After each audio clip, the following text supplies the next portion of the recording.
Ibihe byiza nanone aho muherereye hose mukomeze mugubwe neza cyane. Ni Gisenyi Komisiyoneri muravugana na Gadi. Uyu munsi turi mu kagari ka Byahi inyuma neza ya Cercle, ahantu bari guca kaburimbo cyashya. Kuva kuri iyo kaburimbo kugera aha harimo metero 10. Murumva ko ni hafi na kaburimbo neza. Tuje kubereka iyi nzu yuzuye wabamo, nzu yuzuye rwose. Bitatu na salo kandi ikaba ifite n'ibikoni byo hanze. Iri mu kibanza gifite ubuso 250. Haparikamo imodoka kandi ni ahantu hagendeka, ni mu mudugudu mwiza cyane utuwe. Reka tubereke side y'inyuma hanyuma tuze tubereke na side y'imbere, tuberekana hahandi bari guca kaburimbo. Iki ni igikoni, hariya ni ubwiherero toilette kandi ifite na fosse ndende. Aho kameramani ahagaze hari aga space kanini ushobora kororamo udukoko cyangwa amatungo magufi mu gihe waguze aha hantu.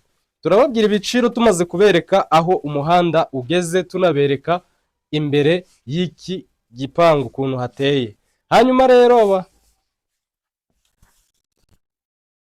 uyu muryango urakururwa ufungurwa ukururwa. Hanyuma aha hose guhera aha kugera kuri iriya porotaye yindi ni mu buso bwose bw'iki kibanza. Uyu ni umuhanda uhagera. Reka tubereke wa muhanda wa kaburimbo bari gukora. Kuva kuri uwo muhanda wa kaburimbo twababwiye ko ari metero 10. Murumva ko ari hafi neza na kaburimbo.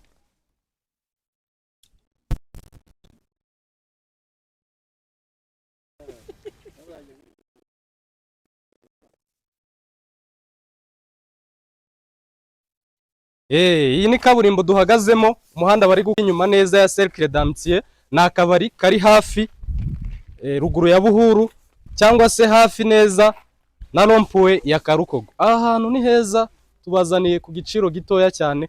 Umuntu ushaka gutura ahantu heza kandi hafite iterambere ryiza, ni hafi y'ibikorwa remezo byose. Hari amashuri, hari umuhanda, hari ibitaro, hari buri kimwe cyose wakenera nk'umunyarwanda ushaka gutura ahantu hagezweho. Reka tubabwire ibiciro rero. Ibiciro ni amafaranga make cyane tugereranyije naho ibintu bigeze ubu. Aho ibintu bigeze ubu, ibiciro bya hariya ni miliyoni 25 z'amanyarwanda. Uje mbere